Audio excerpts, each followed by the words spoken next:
Good evening, all of you. I hope you all are good at your home. So today we are going to start the chapter of class 9th. आज हम class 9 का chapter 5 पढ़ रहे हैं.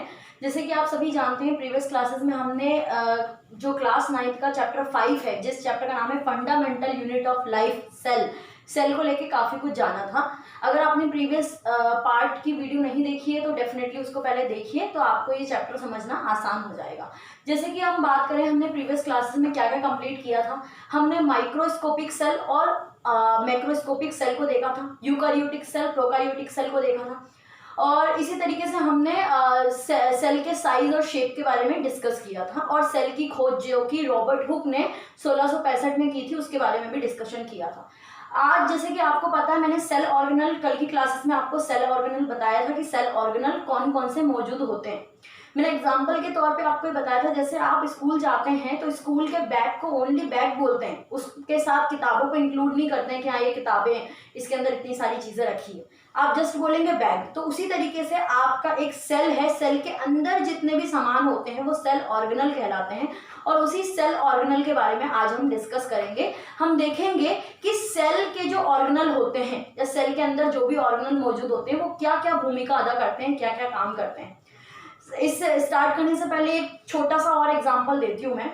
जैसे suppose कीजिए कि एक फैक्ट्री है, फैक्ट्री में हर एक वर्कर का, हर एक मशीन का अपना अपना काम है.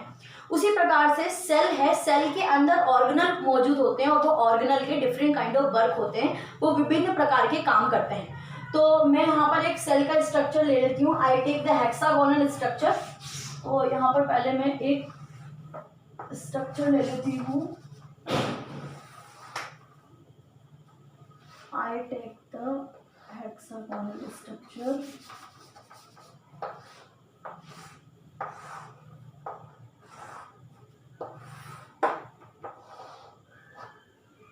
ओके, ये इस तरीके का एक स्ट्रक्चर मैंने सेल का ले लिया. अब सबसे पहले हम एक एक करके इनके हर एक पार्ट्स के बारे में जानेंगे और देखेंगे कि हर एक पार्ट क्या क्या काम करता है.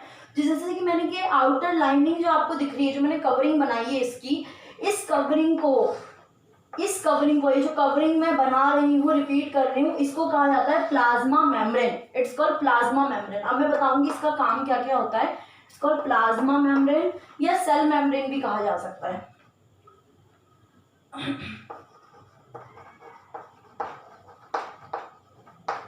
इसको कहते हैं plasma membrane. Okay, it's called plasma membrane. अब प्लाज्मा मेम्ब्रेन क्या होता है, इसका काम क्या होता है, हम इसके बारे में बात करते हैं. देखिए, प्लाज्मा मेम्ब्रेन एक प्रकार की ऐसे आउटर कवरिंग होती है जो कि एक सेल को दूसरे सेल से अलग करती है. जैसे एक एग्जांपल हम ले लेते हैं. एक घर है, आपके घरों में दीवारें हैं, दीवारें ही क्या कर रही है, दूसरे घर से आपके घर को अलग करती है ना. अगर बीच की दीवारें तोड़ दी जाए तो आपके दूसरे घर के साथ आपका घर तो मिक्स हो जाएगा. उसी तरीके से जो आउटर कवरिंग दिख रही है, इसको कहा जाता है प्लाज्मा मेम्ब्रेन या सेल मेम्ब्रेन भी कहते हैं. और ये काम का क्या करती है, ये सबसे पहले एक सपोर्टिंग प्रोवाइड करती है, सेल को सपोर्ट देती है और इसका डेफिनेट या वेल ऑर्गेनाइज स्ट्रक्चर बनाने में महत्वपूर्ण भूमिका निभाती है, वेल ऑर्गेनाइज स्ट्रक्चर बनाती है. ओके, और दूसरी बात क्या है, ये दूसरे सेल से अपने एक सेल को अलग करने में भी महत्वपूर्ण भूमिका निभाती है. और ये किस चीज से बनी होती है, लिपिड और प्रोटीन से मिलकर ये सेल मेम्ब्रेन बनती है. किससे मिलकर बनती है, लिपिड और प्रोटीन से मिलकर सेल मेम्ब्रेन बनाई जाती है. और ये सिलेक्टिवली परमेबल मेम्ब्रेन कहलाई जाती है. और कुछ ही सिलेक्टिवली चीज़ों को ही ये अंदर और बाहर जाने देती है. अंदर बाहर जाने देती है, इसका मतलब क्या है, सेल के अंदर आने दे रही है और सेल के बाहर जाने दे रही है. कुछ ही चीज़ों को, सिलेक्टिवली चीज़ों को ही अंदर और बाहर जाने देती है. आई होप आपको प्लाज्मा मेम्ब्रेन और सेल मेम्ब्रेन क्लियर हो चुका होगा. अब हम बात करते हैं इसके बीच की, यानी कि सेंटर पार्ट की. सबसे पहली चीज आप ये ध्यान रखें, जो मैं अभी स्ट्रक्चर समझा रही हूँ आपको, ये मैं आपका एनिमल सेल का समझा रही हूँ. ठीक है, ये मैं एनिमल सेल समझा रही हूँ. एनिमल सेल का मतलब क्या होता है, ह्यूमन बीइंग या प्लांट को छोड़ के, जो हम प्लांट सेल का अलग बात करते हैं और एनिमल सेल की अलग बात करते हैं, यही सेल आपके शरीर में उपलब्ध होते हैं. तो जैसे कि आपको ये मैंने समझा दिया, ये आउटर कवरिंग क्या है, प्लाज्मा मेम्ब्रेन है. अब मैं सेंटर की बात करती हूँ, इसको कहा जाता है न्यूक्लियस. ठीक है, इसको क्या कहते हैं, न्यूक्लियस कहते हैं. न्यूक्लियस कहते हैं. अब न्यूक्लियस क्या होता है, इसका काम क्या होता है, देखिए सबसे पहली चीज इसको हिंदी में कहते हैं केंद्रक। ये जैसे कि प्लाज्मा मेम्ब्रेन है, मेम्ब्रेन क्या कर रही है, आउटर कवरिंग है जो कि दूसरे सेल से इसको अलग बनाने में महत्वपूर्ण भूमिका निभा रही है। वैसे ही ये न्यूक्लियस के ऊपर भी एक न्यूक्लियर मेम्ब्रेन मौजूद होता है। ये जो आपको ये कवरिंग में दिखा रही हूँ, it is the nuclear membrane. इसको क्या कहते हैं, न्यूक्लियस मेम्ब्रेन कहते हैं। ओके, मेम्ब्रेन कहा जाता है न्यूक्लियर मेम्ब्रेन। तो ये जो कवरिंग है ये क्या है, न्यूक्लियर मेम्ब्रेन होती है। और जैसे कि मैंने प्रीवियस क्लासेस में आपको सभी को समझाया था कि न्यूक्लियर मेम्ब्रेन किस में मौजूद होती है, यूकैरियोटिक सेल में मौजूद होती है, क्योंकि प्रोकैरियोटिक सेल में न्यूक्लियर मेम्ब्रेन होती ही नहीं है। तो ये क्या है, न्यूक्लियर मेम्ब्रेन है।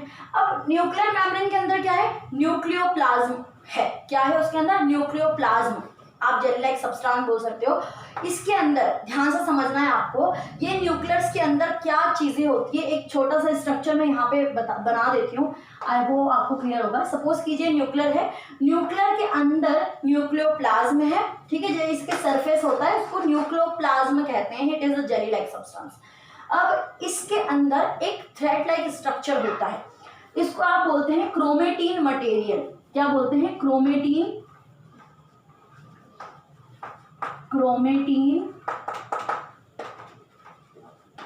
मटेरियल कहते हैं। क्या कहते हैं इसको, क्रोमेटीन मटेरियल बोलते हैं। अब आप सोचेंगे क्रोमेटीन मटेरियल क्या होता है, it is nothing just like a thread like structure. It is the thread like structure of mass of chromosome. ये होता क्या है, ये एक थ्रेड मतलब धागे की तरह एक स्ट्रक्चर होता है। यहाँ पे मैं स्ट्रक्चर भी बना देती हूँ। कुछ इस प्रकार का स्ट्रक्चर होता है जो कि क्रोमोसोम से बना होता है, ठीक है।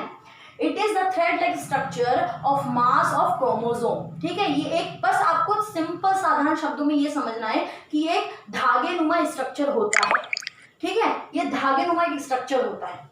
ओके, थ्रेड लाइक स्ट्रक्चर आप बोल सकते हो। यहाँ पे मैं लिख देती हूँ थ्रेड लाइक स्ट्रक्चर। ओके, अब थ्रेड लाइक स्ट्रक्चर ये क्या कंपोज्ड करता है या क्या बनाता है, ये डीएनए बनाता है। आप इसको ध्यान से समझे तो आपको कोई डाउट नहीं होगा। न्यूक्लियस है, यहाँ मैं बीच की बात कर रही हूँ, इसके अंदर न्यूक्लियस है, इसके न्यूक्लियस के अंदर क्रोमेटीन मटेरियल है। क्रोमेटीन मटेरियल क्या है, it is just the thread like structure of mass. ये एक थ्रेड यानी धागे नुमा स्ट्रक्चर होता है जो कि डीएनए को कंपोज करता है, डीएनए को बनाने का काम करता है। It composed DNA. तो यहाँ पे मैं डीएनए लिख देती हूँ क्योंकि जगह नहीं है ज्यादा लिखने के लिए। तो ये क्या बनाने का काम करता है, ये डीएनए बनाने का काम करता है। अब डीएनए होता क्या है, देखिए आपने प्रीवियस क्लासेस में जो कि आपकी क्लास 8th रही है उसमें डेफिनेटली मैंने ये चीज को समझा चुकी हूँ, बट यहाँ पे देख लेते हैं डीएनए क्या है। डीएनए एक ऐसा आपका ऑर्गेनल आप बोल सकते हो। डीएनए इस प्रकार का होता है जो कि आपकी पीढ़ी दर पीढ़ी जो जेनेटिक इन्फॉर्मेशन को आगे पहुंचाने का कार्य करता है। पीढ़ी दर पीढ़ी जेनेटिक इन्फॉर्मेशन को आगे पहुंचाने का काम करता है। किस प्रकार से, देखिए सपोज कीजिए कि आपके घर में आपके जो पेरेंट्स से आपके काफ़ी कुछ गुण जो है वो मिलते होंगे, काफ़ी कुछ गुण मिलते होंगे। जैसे किसी किसी बच्चे की नोज़ आपके पेरेंट्स से मिलती जुलती है, किसी किसी इंटेलिजेंस लेवल उनके पेरेंट्स से मिलती है, किसी की मम्मी से उनकी आंखें मिलती है। तो आप बच्चों के हर कुछ ना कुछ जो है वो आपके माता पिता से मिलता है। वो क्यों मिलता है, because of genes, because of DNA. तो ये क्या कर रही है, आगे पीढ़ी दर पीढ़ी अपने कैरेक्टरिस्टिक्स को या बोल सकते हो जेनेटिक इन्फॉर्मेशन को, चाहे वो बुद्धि में जेनेटिक इन्फॉर्मेशन हो, चाहे वो आकार प्रकार में मेटामॉर्फोजिक हो, इसी प्रकार की जेनेटिक इन्फॉर्मेशन को पीढ़ी दर पीढ़ी को आगे पार करती है। उसको ही क्या कहते हैं, डीएनए कहते हैं। डीएनए के अंदर जीन्स मौजूद होता है जो कि पीढ़ी दर पीढ़ी जेनेटिक इन्फॉर्मेशन को आगे जो है ट्रांसफर करने का काम करती है। आई होप ये न्यूक्लियस क्लियर होगा आपको। एक बार और रिकॉलिंग कर लेते हैं इसकी। ये क्या है, न्यूक्लियस है। न्यूक्लियस के अंदर क्या है, न्यूक्लियोप्लाज्म जो कि जेल लाइक सब्सटेंस है। इसके अंदर एक थ्रेड लाइक स्ट्रक्चर है जिसको कहा जाता है क्रोमेटीन मटेरियल कहा जाता है। और क्रोमेटीन मटेरियल क्या है, it is just like a thread like structure of mass. ये धागे नुमा स्ट्रक्चर होता है। ये क्या कंपोज करता है, क्या बनाता है, आप सीनियर क्लासेस में अगर आप बायोलॉजी से जुड़े रहेंगे तो आपको डेफिनेटली समझ में आएगा इसके डीप में डीएनए के बारे में। ये क्या कंपोज करता है, डीएनए को कंपोज करता है। और डीएनए कार्य क्या करता है, डीएनए आपके जेनेटिक इन्फॉर्मेशन को ट्रांसफर करता है पीढ़ी दर पीढ़ी। इसको डीऑक्सी राइबोन्यूक्लिक एसिड कहा जाता है, डीऑक्सी राइबोन्यूक्लिक, ओके, ये कहा जाता है। तो अब हमने क्या देख लिया, न्यूक्लियस देख लिया हमने, साइटोप्लाज्म देख लिया। अब हम इस सरफेस की बात करते हैं। ये जो सरफेस नजर आ रहा है, ये जो सरफेस में पूरा ये बना रही हूँ, ये पूरा सरफेस को क्या कहा जाता है, इसको कहा जाता है साइटोप्लाज्म। क्या कहा जाता है, साइटोप्लाज्म कहा जाता है। सरफेस का नाम है, कोई कंफ्यूजन नहीं होना है कि ये क्या है। It is just cytoplasm. It is a gel-like substance that hold the all kind of cell organelle. ये एक gel-like substance है जो कि अपने अंदर बहुत सारे सेल ऑर्गेनल को रखता है। ओके, इसके अंदर यही सरफेस एरिया है जिसमें सेल ऑर्गेनल मौजूद होते हैं, जो कि अभी हम पढ़ेंगे कौन कौन से सेल ऑर्गेनल।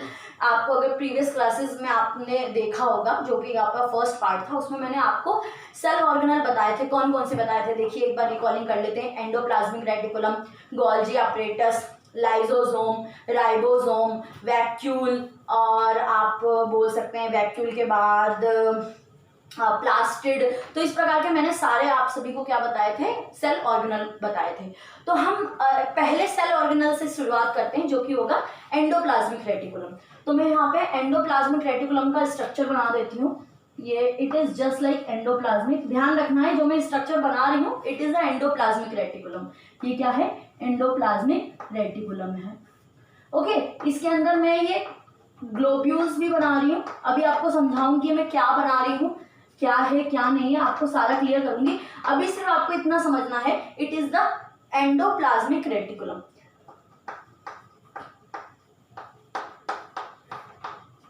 एक यहाँ पे बना देते हैं, थोड़ा सा ऐसे फैला हुआ। ओके, ये कुछ इस प्रकार से। अब सबसे पहले आपको एक मेन इंपॉर्टेंट चीज ये समझनी है कि एंडोप्लाज्मिक रेटिकुलम जो है वो दो टाइप के होते हैं। एंडोप्लाज्मिक रेटिकुलम को आप ER भी बोल सकते हैं। तो यहाँ पे मैं पूरा लिख देती हूँ पहले, एंडोप्लाज्मिक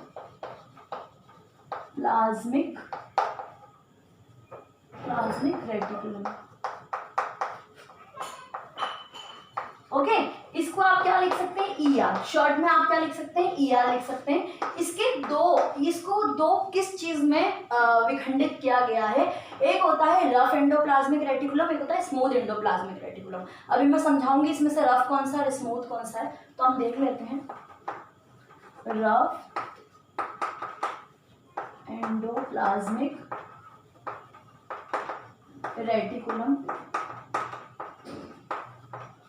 और उसी प्रकार से स्मूथ लिख देती हूँ मैं यहाँ पे, स्मूथ एंडोप्लाज्मिक रेटिकुलम। इसको आप बोल सकते हो R, ठीक है, आप रफ RE लिख सकते हो, और इसको आप SE लिख सकते हो, ठीक है। इसको अगर शॉर्ट में लिखें तो RE और SE लिख सकते हैं। अब हम देखें कि ये स्मूथ एंडोप्लाज्मिक रेटिकुलम क्या होता है, रफ एंडोप्लाज्मिक रेटिकुलम क्या होता है। अगर सबसे पहले एंडोप्लाज्मिक रेटिकुलम की बात करें तो ये ट्रांसपोर्टेशन का काम करता है, ठीक है। इसके अंदर हम दो जो फर्दर पार्ट मैंने यहाँ पे डिवाइड किए हैं, इट इज द रफ। अब इसमें से रफ कौन सा है, स्मूथ कौन सा है, देखिए बहुत ही साधारण है। जिसमें ग्लोब्यूल्स मौजूद है, गोलाकार जो मौजूद है, that is the rough endoplasmic reticulum. हम लिख देते हैं यहाँ पे, ये यहाँ पे गोले मौजूद है, वो कौन सा है आपका, रफ एंडोप्लाज्मिक रेटिकुलम। यहाँ पे मैं लिख देती हूँ rough endoplasmic reticulum, rough endoplasmic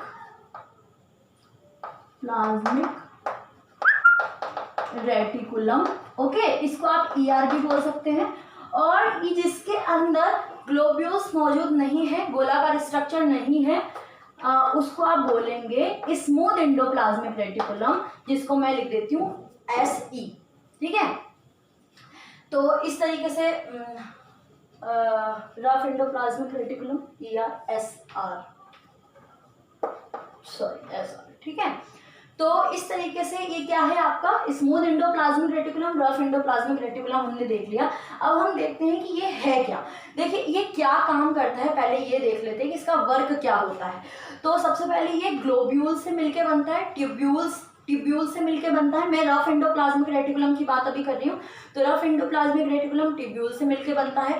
और ये क्या क्या चीज़ों को बनाता है, रफ एंडोप्लाज्मिक रेटिकुलम जो होता है वो प्रोटीन सिंथेसाइज का कार्य करता है, यानी कि प्रोटीन को बनाने का काम करता है। ध्यान से समझना है, कोई कॉम्प्लिकेशन नहीं है। ये जो मैंने बनाया है रफ एंडोप्लाज्मिक रेटिकुलम, ये प्रोटीन बनाने का काम करता है, इनका मैन्युफैक्चरिंग का वर्क होता है। क्या बनाता है? प्रोटीन बनाता है। वहीं अगर हम स्मूथ एंडोप्लाज्मिक रेटिकुलम की बात करें, जिसमें गोलाकार स्ट्रक्चर नहीं है, वो क्या बनाने का काम करता है? वो स्मूथ एंडोप्लाज्मिक रेटिकुलम क्या क्या बनाता है, ध्यान से समझना है। क्या बनाता है? एस्ट्रॉइड बनाता है, लिपिड बनाता है और फैट मॉलिक्यूल्स को बनाता है। क्या क्या बनाता है? लिपिड बनाता है, फैट मॉलिक्यूल्स बनाता है, एस्ट्रॉइड बनाता है। ये तीन चीजों को कंपोज यानी सिंथेसाइज करने का काम करता है। चलिए, जैसे घर में क्या है, आपका अलग अलग खाना बनता है, वो हम खाते हैं, लेकिन वो खाना क्या है, मम्मी आप तक लेकर आती है या आप किचन में जाके लेकर आते हैं, तब आपको खाना मिलता है। उसी तरीके से ये इन्होंने तो अपना खाना बनाने का काम कर दिया। मतलब क्या कर दिया इन्होंने? लिपिड, प्रोटीन, एस्ट्रॉइड, फैट, ये सारी चीजें बनाने का काम कर दिया। किस किसने? रफ एंडोप्लाज्मिक रेटिकुलम ने और स्मूथ एंडोप्लाज्मिक रेटिकुलम ने, इन दोनों ने ही काम कर दिया बनाने का। लेकिन अब इसको ट्रांसफर कौन करेगा एक स्थान से दूसरे स्थान पर? वो ट्रांसफर करेगा ईआर। ईआर क्या करेगा? वो अगर सेल में मौजूद है तो सेल में और न्यूक्लियस में जहां इनकी जरूरत है, जहां भी प्रोटीन, एस्ट्रॉइड, फैट मॉलिक्यूल्स, इन सारी चीजों की जरूरत है, न्यूक्लियर और साइटोप्लाज्म में ट्रांसफर करने का काम करेगा। ओके, आई होप ये आपको क्लियर होगा। अब हम नेक्स्ट बात करते हैं, नेक्स्ट हम ले लेते हैं लाइसोसोम ले लेते हैं। तो लाइसोसोम क्या है? तो लाइसोसोम एक ये ग्लोब्यूल्स आप समझ सकते हो, गोलाकार होता है, इसका स्ट्रक्चर सिर्फ इस प्रकार का होता है। यहाँ पे मैं पहले लाइसोसोम लिख देती हूँ, फिर मैं आपको समझाऊंगी लाइसोसोम के कार्य क्या होते हैं। तो लाइसोसोम, ओके, लाइसोसोम। अब लाइसोसोम क्या होता है? देखिए, अगर मैं लाइसोसोम की बात करूं तो इसका मेन फंक्शन डाइजेशन करने का होता है। अब आप सोचेंगे डाइजेशन किस चीज का करता है? देखिए, लाइसोसोम जो है वो फॉरेन सेल का या अपने ही सेल का डाइजेशन कर लेता है। अब वो कैसे करता है? देखिए, इसका एक दूसरा नाम जो है, वो दूसरा नाम सोसाइड बैग भी कहा जाता है, इसको सोसाइड बैग। अब इसको सोसाइड बैग क्यों कहते हैं? इसको सोसाइड बैग इसलिए कहते हैं क्योंकि अगर सेल किसी भी प्रकार से खराबी होती है सेल में, या डैमेज होता है सेल, तो ये बर्स्ट होता है, फूटता है और अपने ही सेल को पाचन क्रिया द्वारा पचा लेता है। इसलिए इसको लाइसोसोम को डाइजेशन या सोसाइड बैग भी कहा जाता है। आई होप आपको सिर्फ इतना समझना लाइसोसोम क्या है। लाइसोसोम एक डाइजेस्टिव सिस्टम अदा करता है जो कि अपने ही सेल को क्या कर लेता है? हजम कर लेता है। क्यों? क्योंकि अगर सेल डैमेज, देखिए आपके शरीर में एक दिन में लाखों सेल जनरेट होते हैं और लाखों सेल की मृत्यु भी होती है। आप जैसे कि आप खाना नहीं खाते हैं, जिस उपास होता है एक एक दो दो दिन का, लोगों का नवरात्रों में भी उपास करते हैं, तो उस टाइम क्या होता है? आपके लाखों सेल मरते हैं। तो लाखों सेल मरेंगे तो उसका होगा क्या? गंदगी इकट्ठी तो होगी नहीं, उसका होगा ये कि लाइसोसोम क्या करता है, अगर सेल डैमेज होते हैं तो अपने ही सेल को वो डाइजेस्ट कर लेता है, इसलिए इसको सुसाइड बैग भी कहा जाता है। ओके, अब हम नेक्स्ट बात करते हैं गोल्जी अपरेटस ले लेते हैं। हम गोल्जी अपरेटस देख लेते हैं। तो गोल्जी अपरेटस का स्ट्रक्चर कुछ इस प्रकार से होता है। ओके, ये गोल्जी अपरेटस का कुछ इस प्रकार से स्ट्रक्चर जो है वो होता है। अब गोल्जी अपरेटस क्या काम करता है वो देखने वाले हैं। तो गोल्जी अपरेटस क्या काम करता है, इसको गोल्जी अपरेटस कहते हैं। पहले मैं लिख देती हूँ यहाँ पे, Golgi apparatus. Okay, it is the Golgi apparatus. अब ये कार्य क्या करता है? देखिए, इसमें आपको सिंपल साधारण शब्दों में सिर्फ इतना समझना है कि गोल्जी अपरेटस क्या कर रहा है। वो जो ये ईआर जो भी फूड को सिंथेसाइज कर रहा है, जो भी न्यूट्रिशन को सिंथेसाइज कर रहा है, जो भी protein, asteroid, fat molecules, cholesterol जो भी बना रहा है, उसको क्या करेगा? ये पैकेजिंग का काम करेगा, स्टोरेज और पैकेजिंग का काम करता है। ध्यान रखना है, ये लेता है, पैकेजिंग करता है और ट्रांसपोर्टेशन का भी काम करता है। आपको बस इतना समझना है गोल्जी अपरेटस क्या करेगा। जो भी ये दोनों बनाएंगे, ईआर और एसआर, ये जो भी एंडोप्लाज्मिक रेटिकुलम और स्मूथ एंडोप्लाज्मिक रेटिकुलम दोनों जो कुछ भी बनाते हैं, वो इसको पैकेज करता है। जैसे कि आप दुकानदार के पास जाते हैं तो पैकेटिंग में मोस्टली आपको चीजें मिलती है, तो ये वही करता है, इन दोनों से वो लेता है और सेल के बाहर या सेल के अंदर जहां जहां जरूरत होती है वहां वहां ये इन सारी चीजों को ट्रांसफर करने का काम करता है। आई होप गोल्जी अपरेटस जो है आपको क्लियर हो चुका होगा। तो इस तरीके से गोल्जी अपरेटस का कार्य होता है। ओके, हाँ, एक दूसरा इंपॉर्टेंट काम ये क्या करता है, ये मिडिल लैमेला बनाने का काम करता है। अब आप सोचेंगे मिडिल लैमेला क्या है?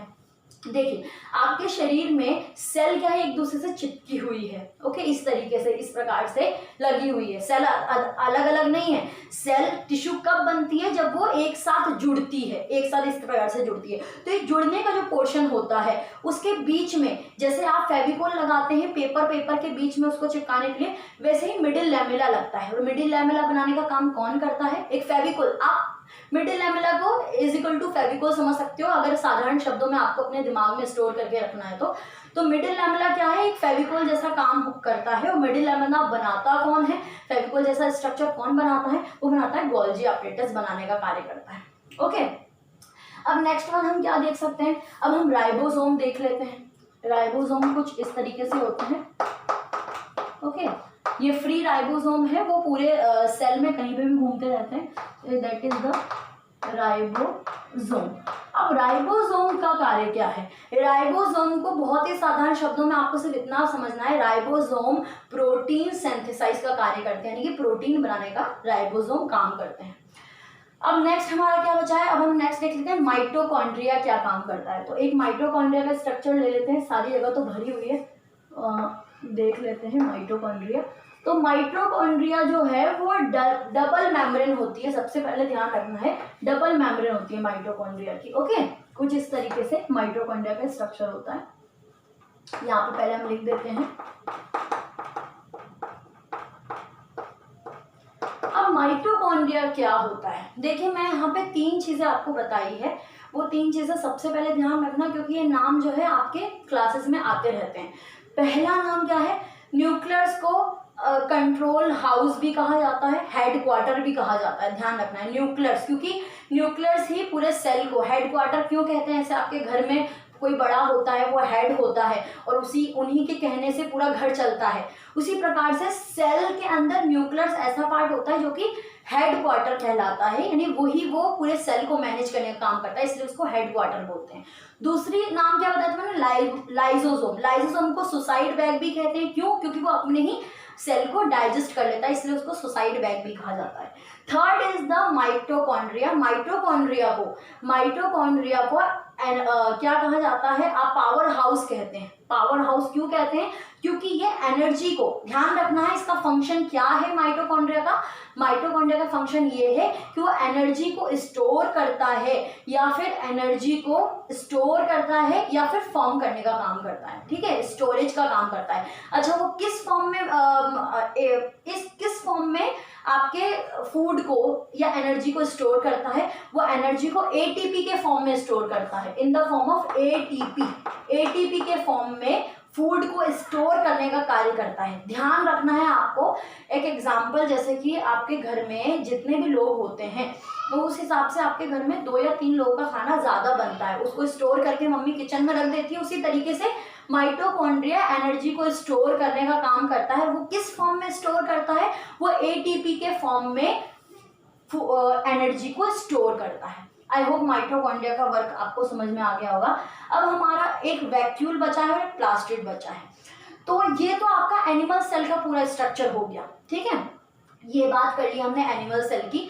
अब हम प्लांट सेल की ओर बढ़ते हैं। ये आपका एक ह्यूमन बीइंग का जो सेल होता है उसके स्ट्रक्चर में ये सारी ही चीजें उपलब्ध होती है। हाँ, एक और चीज वैक्यूल भी होता है, बट वैक्यूल जो है, वैक्यूल भी स्टोरेज का ही वर्क करता है, जो कि आपके सारे खाने को, जितना भी आपका फूड मटेरियल होता है उसको स्टोरेज करने का कार्य करता है, लेकिन ये बहुत कम सेल में पाया जाता है। लेकिन अगर मैं एनिमल प्लांट सेल की बात करूं तो प्लांट सेल में ह्यूज अमाउंट ऑफ वैक्यूल मौजूद होता है, बहुत लार्ज अमाउंट ऑफ वैक्यूल होता है। तो आपको ध्यान ये रखना है, ये वैक्यूल है। ये वैक्यूल, अगर एनिमल सेल की बात करें तो एनिमल सेल में बहुत कम ही सेल होते हैं जिसमें वैक्यूल होता है, अदरवाइज ये वैक्यूल प्लांट सेल में ही देखा जाता है। ओके, ये वैक्यूल जो है आपका प्लांट सेल में ही देखा जाता है। अब हम प्लांट सेल के स्ट्रक्चर को इसी के अंदर डिफाइन कर लेते हैं, इसी के अंदर देख लेते हैं कि प्लांट सेल में एनिमल सेल से क्या अंतर होता है, किस प्रकार से प्लांट सेल एनिमल सेल से अलग होता है। तो आपको बस इतना साधारण से समझना है कि क्या क्या अंतर होता है। सबसे पहली चीज, उसमें डबल मेम्ब्रेन मौजूद होती है। डबल मेम्ब्रेन यहाँ पे मैं बना देती हूँ, यहाँ पे मैं ये दूसरी कोटिंग बना रही हूँ, इसी के अंदर मैं आपको समझा रही हूँ, आप ध्यान समझे तो बहुत आसान है। डबल मेम्ब्रेन यहीं पे मैं आपको बना रही हूँ, ये दूसरी मेम्ब्रेन जो बना रही हूँ इसको कहा जाता है सेल वॉल। क्या कहते हैं, सेल वॉल। देखिए ये उसी प्रकार से होते हैं, इसमें मैंने प्लाज्मा मेम्ब्रेन या सेल मेम्ब्रेन बताया था, उसी तरीके से ही क्या होती है, सेल वॉल होती है। अब सेल वॉल क्यों होती है, क्या जरूरत है सेल वॉल की, तो देखिए आप एक ह्यूमन बीइंग की अगर बात करें तो बरसात लगती है, गर्मी लगती है, धूप लगती है, तो आप अपनी जगह से एक स्थान से दूसरे स्थान पर बड़ी आसानी से जा सकते हैं। लेकिन अगर एक पौधे की बात करें तो पौधे को बरसात आए, बाढ़ आए, गर्मी आए, सर्दी आए, उसको एक ही जगह पर खड़े होना पड़ता है, इसलिए उसको ज्यादा प्रोटेक्शन की जरूरत होती है, इसलिए उसमें डबल कवरिंग होती है। डबल कवरिंग कौन सी होती है, एक प्लाज्मा मेम्ब्रेन भी मौजूद होता है, साथ में सेल वॉल यानी उसके ऊपर से आउटर कवरिंग सेल वॉल की होती है, क्योंकि उसको अधिक प्रोटेक्शन की जरूरत होती है, इसलिए ऊपर से सेल वॉल की प्रोटेक्शन की आवश्यकता होती है। ठीक है, और सबसे मेन इंपॉर्टेंट चीज अगर हम सेल वॉल की बात करें तो ये प्लाज्मा मेम्ब्रेन की तरह फ्लेक्सिबल नहीं होती, नहीं ये लिविंग होती है, नॉन लिविंग होती है। ये आपको याद रखना है कि जो सेल वॉल है, जो मैंने सेल वॉल बताया है, it is a non living, ये नॉन लिविंग होती है, और ये भी कुछ सिलेक्टिवली परमेबल मेम्ब्रेन को ही कुछ सिलेक्टिवली परमेबल मटेरियल को ही अंदर और बाहर जाने का कार्य करती है। तो सेल वॉल किसमें होती है, प्लांट सेल में, ध्यान रखना एनिमल सेल में नहीं होती। एनिमल सेल मैंने बता दिया था, अब मैं आपको प्लांट सेल बता रही हूँ, तो आपको ध्यान रखना है। अब जो स्ट्रक्चर मैं बताऊंगी वो प्लांट सेल का होता है। प्लांट सेल में सारी चीजें मौजूद होती है, बट इसमें कुछ एक्स्ट्रा चीजें भी मौजूद होती है। तो पहली एक्स्ट्रा चीज क्या बताई मैंने, सेल वॉल बताई। अब दूसरी हम प्लास्टिड की बात करते हैं। प्लास्टिड क्या होता है, तो सबसे पहले आपको ध्यान रखना है प्लास्टिड के थ्री पार्ट में प्लास्टिड को डिवाइड किया, या 3 पार्ट्स होते हैं प्लास्टिड के। यहाँ पे हम लिख देते हैं प्लास्टिड। ध्यान रखना है प्लास्टिक नहीं करना है, आप बहुत सारे बच्चे इसको प्लास्टिक लिख देते हैं, जबकि उनको डेफिनेशन भी पता नहीं होती कि प्लास्टिक है क्या आखिर। तो ये होता है plastid. What is this, it is the plastid. Plastid 3 प्रकार के होते हैं, ये प्लांट सेल के अंदर होते हैं, एनिमल सेल में नहीं होते हैं, ध्यान रखना। ये 3 प्रकार के कौन कौन से होते हैं अगर हम बात करें तो one is the leucoplast,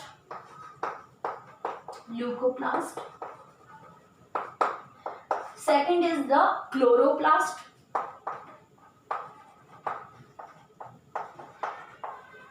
third is the chromoplast.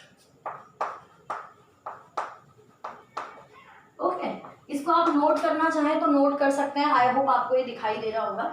तो प्लास्टिड 3 टाइप ऑफ होते हैं, एक होता है ल्यूकोप्लास्ट, क्लोरोप्लास्ट और क्रोमोप्लास्ट।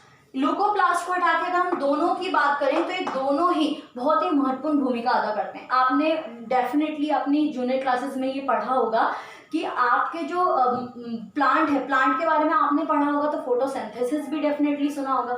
अब हम जानते हैं फोटोसिंथेसिस क्या होता है। देखिए फोटोसिंथेसिस में आपने जाना है आपकी जूनियर क्लासेस में, फिर भी एक बार पता जान लेते हैं कि होता क्या है। देखिए सनलाइट की रोशनी जो है क्लोरोफिल द्वारा ट्रैप की जाती है, ओके, और वाटर का इस्तेमाल किया जाता है, वाटर, सनलाइट और किस चीज का, CO2 यानी कि कार्बन डाइऑक्साइड का इस्तेमाल किया जाता है। तीनों के वजह से ही फोटोसिंथेसिस होता है और प्लांट अपना खाना खुद बनाते हैं, यही डेफिनेशन है ना, प्लांट अपना खाना इन तीनों की मदद से बनाते हैं। लेकिन जो सनलाइट को ट्रैप करता है वो कौन करता है, वो क्लोरोफिल करता है। ठीक है, क्लोरोफिल होता कहाँ है, क्लोरोप्लास्ट में होता है। जैसे कि मैंने प्लास्टिड बताया है, प्लास्टिड के अंदर अगर हम क्लोरोप्लास्ट की बात करें तो मैं यहाँ पे क्लोरोप्लास्ट एक स्ट्रक्चर जो है वो ले लेती हूँ। क्लोरोप्लास्ट का कुछ इस प्रकार का स्ट्रक्चर होता है, इसमें कॉइलिंग होती है, जिसको एक कॉइल को ग्रेना कहा जाता है। अगर हम सिंगल की बात करें, आई होप ये आपको क्लियर होगा, दिख रहा होगा, इसको कहा जाता है ग्रेना। ओके, ये मैंने क्लोरोप्लास्ट बनाया है, जो कि क्लोरोप्लास्ट कहाँ होता है आप सभी को पता है, प्लांट सेल में मौजूद होता है chloroplast. It is the chloroplast, आपका क्लोरोप्लास्ट, यहाँ पे जगह नहीं है इसलिए मैं इसको ऐसे लिख रही हूँ, क्लोरोप्लास्ट होता है। क्लोरोप्लास्ट क्या होता है, क्लोरोप्लास्ट के अंदर, इसके अंदर ये जो दिख रहा है आपको dot like structure, it is the chlorophyll. Chlorophyll green pigment मौजूद होते हैं, इसको क्लोरोफिल कहा जाता है। और क्लोरोफिल क्या करता है, आपकी सनलाइट की रोशनी को ट्रैप करता है और फोटोसिंथेसिस करने में प्लांट को महत्वपूर्ण भूमिका अदा करता है। तो आपको ध्यान ही रखना है, प्लास्टिड 3 टाइप होते हैं, ल्यूकोप्लास्ट, क्लोरोप्लास्ट, क्रोमोप्लास्ट। इसके अंदर क्लोरोप्लास्ट जो होता है वो महत्वपूर्ण भूमिका निभाता है। क्लोरोप्लास्ट का स्ट्रक्चर कुछ इस प्रकार का होता है। इसके अंदर क्या होता है, इसके अंदर मौजूद होते हैं इसके अंदर क्लोरोफिल मौजूद होते हैं जो कि ग्रीन पिगमेंट होते हैं, और क्लोरोफिल की मदद से ही सूरज की रोशनी को ट्रैप किया जाता है और खाने बनाने की प्रक्रिया जो यानी कि फोटोसिंथेसिस की प्रक्रिया जो है वो करी जाती है। अब हम मोस्ट इंपॉर्टेंट थिंग की बात कर लेते हैं। यहाँ पे आपको प्लांट सेल में समझना है कि प्लांट सेल में न्यूक्लियस कभी भी सेंटर में नहीं होता। आप सोचोगे सेंटर में क्यों नहीं होता? सेंटर में इसलिए नहीं होता क्योंकि उसका आधे से ज्यादा भाग वैक्यूल ने घेरा होता है। यहाँ पे मैं इसको हटाकर एक वैक्यूल का स्ट्रक्चर बना देती हूँ, क्योंकि मैं ज्यादा नहीं कर सकती, इसीलिए वैक्यूल को आधे, आप ये समझ सकते हो कि 90% हिस्सा जो है, 90% सेल का हिस्सा वैक्यूल ने घेरा होता है। उसका जो न्यूक्लियस है वो सेंटर में ना होके जस्ट सेंटर के थोड़ा सा बगल में होता है। वैक्यूल क्या है? स्टोरेज का, मेनली वैक्यूल का स्टोरेज ऑफ फूड का वर्क होता है। ये प्रोटीन, लिपिड, तो ये प्रोटीन, लिपिड, इस प्रकार के जितने भी फूड मटेरियल होते हैं, न्यूट्रिशन होते हैं, कंपोनेंट होते हैं, ऑर्गेनल कंपोनेंट, उन सबको स्टोर करने का कार्य करता है। ओके, इस तरीके से आपका ये जो चैप्टर है सेल का वो कंप्लीट होता है। आई होप ये स्ट्रक्चर आपको समझ में आया होगा। अगर आपको वीडियो समझ में आई है और पसंद आई है तो प्लीज़ लाइक, सब्सक्राइब और शेयर जरूर करें।